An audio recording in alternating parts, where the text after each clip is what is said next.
Back to the daily grind. Thanks for checking out the channel. Make sure to hit subscribe if you're new and hit thumbs up if you're not a baby back bagel biting bitch boy, cause you know what time it is. It's full time. MMA. Well, first things first, full-time family and baby back bagel biting bitch boys alike. I got a question.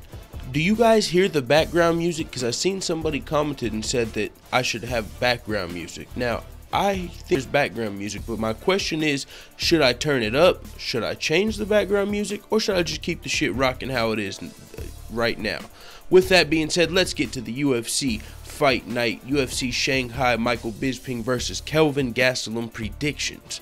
This is a 4-fight main card. The entire card is on Fight Pass, the early prelims and the main card.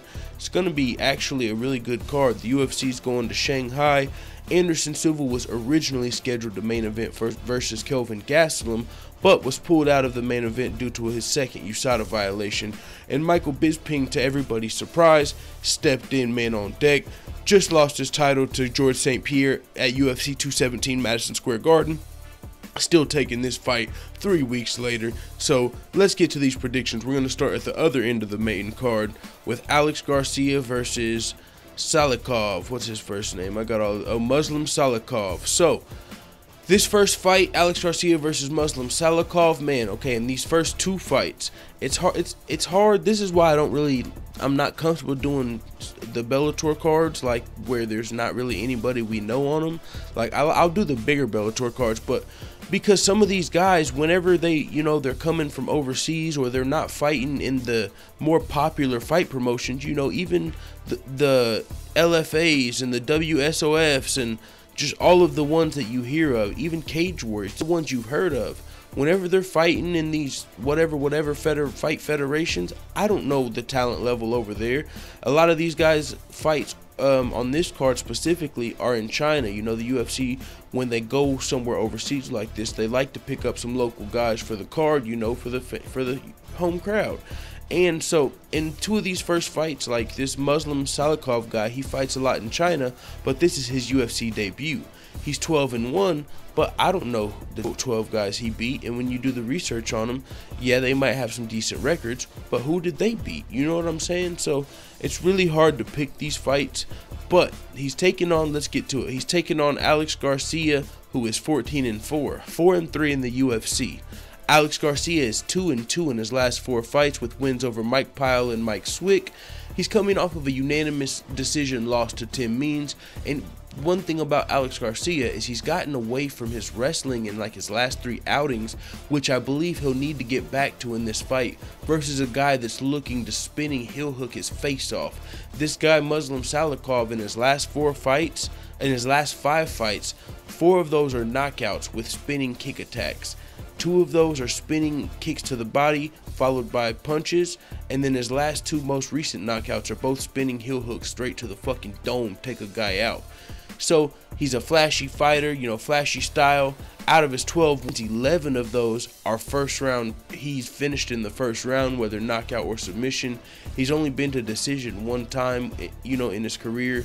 So that's one thing about this fight. He's on his UFC debut.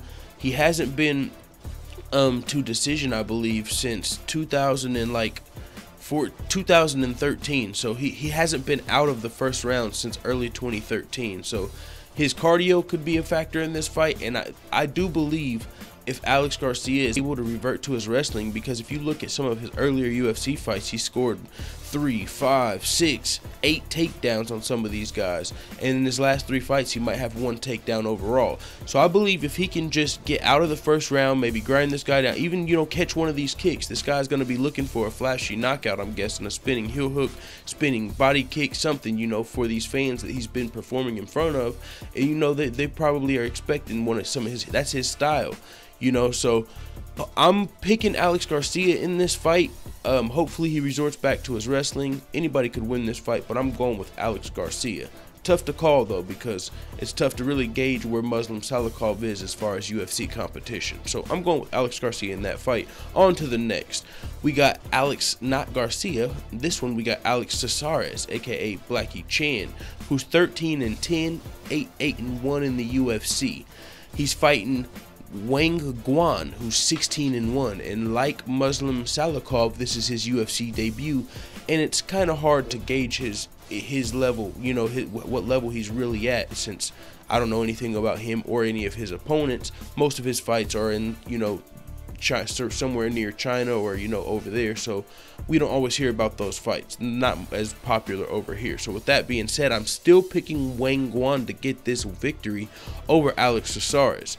Now, Alex Asuras has a lot of UFC experience on his side, but he hasn't beat any of the elite competition he's fought, or really even any of the top 15 ranked fighters he's fought. So it's, you know, hard to pick this fight because I know so little about his opponent, but his opponent is 16-1, and if he's just, you know, as long as Wang Guan is even as good as a top 15 featherweight, I believe he can get the job done at home. And if this fight goes to decision, I believe the judges, you know, might be a little generous to him as well, you know, being the hometown fighter. So I'm picking Wang Guan to get the victory here. It's hard to pick this fight. Like I said, I don't know much about Wang Guan, but as I said, if he's at least as good as a top 15 featherweight, he'll get the job done. Alex Asuras has losses to Yair Rodriguez, Jason Knight, and you know, that those are good guys, but still, everything I said still stands. With that being said, let's get to the co-main event. Zack Otto versus Li Jingliang. I think that's his name, right? Li Jingliang. Yeah. So Zack Otto has 3 fights in the UFC. He's 15-4 overall, 2-1 in the UFC. All 3 of his UFC fights have been split decisions. I mean, he's a well-rounded fighter, but yeah, all 3 of his fights have been split decisions, and he's fighting a guy who you would consider the hometown guy in Shanghai, Li Jingliang, who's on a 3-fight winning streak. His last fight was Fight of the Night versus Frank Camacho, who was on his UFC debut. His last 2 opponents were both making their UFC debuts, but Li Jingliang would be on a 5-fight winning streak if he was not submitted in the 3rd round versus Kita Nakamura, who he was beaten until he was submitted. So Li Jingliang is 4-1 in his last 5 fights, and you know, so he's knocked out. In his last 3 fights, he's knocked out 2 of the guys, and he's fighting against the guy that, you know, kind of, he trades, you know, he dishes out punishment but takes punishment. So I believe Li Jingliang, who's at home, is going to, you know, maybe have momentum on the side, whatever the fuck, confidence, and come here and get the job done in the co-main event.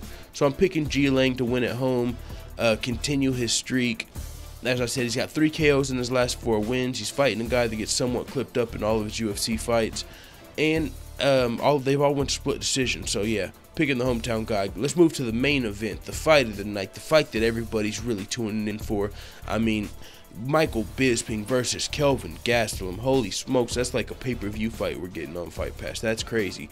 Michael Bisping just headlined UFC 217, and now he's headlining this fucking Fight Pass card. Anderson Silva falling off might have been the best thing to happen to this Fight Pass card, because nobody expected this. I mean, it always sucks to see Anderson Silva fail a drug test, but man, Michael Bisping stepping up, that's big time. So let's get into a little bit of history on Kelvin Gastelum. 14-3 overall, 9-3 in the UFC, only 26 years old. This dude's a future fucking legend. Check out this fucking guy's resume, man. We'll get to that in a second, but Kelvin Gastelum is 3-1 in his last 4 fights. He's got knockout or TKO victories over Tim Kennedy and Vitor Belfort. The Vitor Belfort was overturned due to a USADA violation on Kelvin Gastelum's part for marijuana, but he's coming off of a pretty lopsided loss to Chris Weidman. Aside from the big shot he landed on Weidman, he pretty much got ragdolled by Weidman, who's just a much bigger guy. Kelvin Gastelum's a natural welterweight. You know, he moved up from 170. He had weight cutting issues, so that's part of the reason he kind of got fucking taken down at will versus the bigger Chris Weidman, who's an all-American wrestler and who's, you know, a natural 185 pounder. So this fight, he's going against Michael Bisping, who, as I said, just came, you know, main evented Madison Square Garden versus George St. Pierre, where he lost his middleweight title. Michael Bisping fought 3 times in 2016. You know, he won his title versus Luke Rockhold. He beat Anderson Silva before that, and then after that he defended versus Dan Henderson, all in the same year. This will be his 2nd fight in 2017, you know, counting his Madison Square Garden main event fight. And he said he's looking to retire in London in March. So hopefully he comes out of this fight not too banged up if he, you know, he's looking to make that March card. So he's coming off the biggest fight in his life, so I would assume he's in the best shape of his life, and he's feeling pretty confident in his abilities for him to take this fight on such short notice and with little to no break in between his fight with GSP. In his recent loss, he was jabbed up, fucking taken down, choked out. He got dropped. I mean, so Bisping did take some damage, but he cleared his medicals. He's gonna be fighting Gastelum. This fight's hard for me to call. Really fucking, it was tough for me to pick Bisping, but that's who I'm picking. The only people that have been able to beat Gastelum in the last 2 years are Weidman and Magny, who were very successful with their takedowns, which will most likely not be Bisping's game plan. You know, they both took Kelvin Gastelum down over 6 times in their fight apiece. That's not Bisping's not known for taking guys down. That's probably not what he's going to be trying to do. So even though those are the only guys who have really beat Gastelum, I'm still picking Bisping. Bisping should be in the best shape of his life, considering he's coming off the biggest fight of his life versus GSP. It's hard to pick this fight, but I'm thinking Bisping's going to take the fight. It's going to be a stand-up battle, which is completely fine for Gastelum.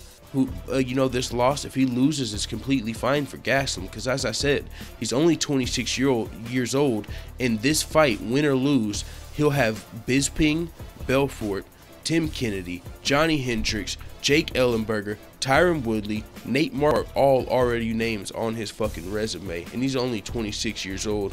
And if he loses this fight, it's kind of, you know, fine, because a lot of people are expecting Kelvin Gastelum, once he gets his weight management issues under control, to go back down to 170, or if they open up a 175 division in the near future, that would be a good spot for Kelvin Gastelum. So a loss at 185, I believe, if he does lose to Bisping, just means he needs to get with either the UFC's Performance Institute or one of the, you know, better known or better nutritionist, you know, a real nutritionist, hire a professional nutritionist to help him with his weight cut and go back down to 170. But definitely, I'm not counting Kelvin Gastelum out, because we've seen him beat a lot of these older middleweights, you know what I'm saying, that are, even though they're middleweights and they've been fighting at middleweight, Kelvin Gastelum's youth has been able to offset that experience and beat a lot of these guys on their way out the door. As he said, he's on the Legends ass-kicking tour, and Michael Bisping is definitely a legend. But Michael Bisping is a legend in the best shape of his life currently. So we'll see how this fight goes. It is what it is, man. I'm picking Bisping in a stand-up battle.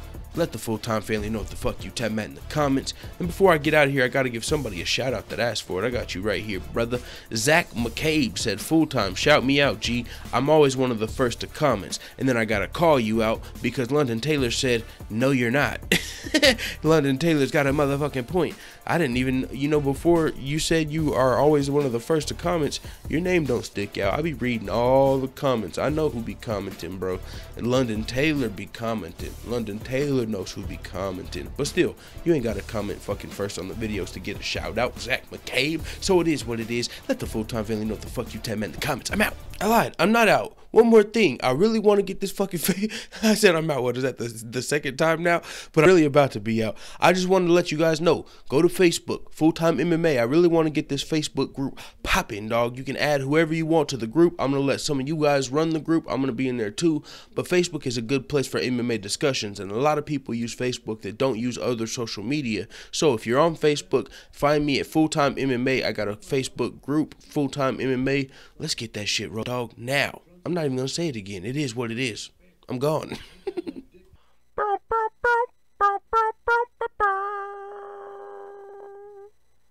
Da da da da da. It's the motherfucking DOWG.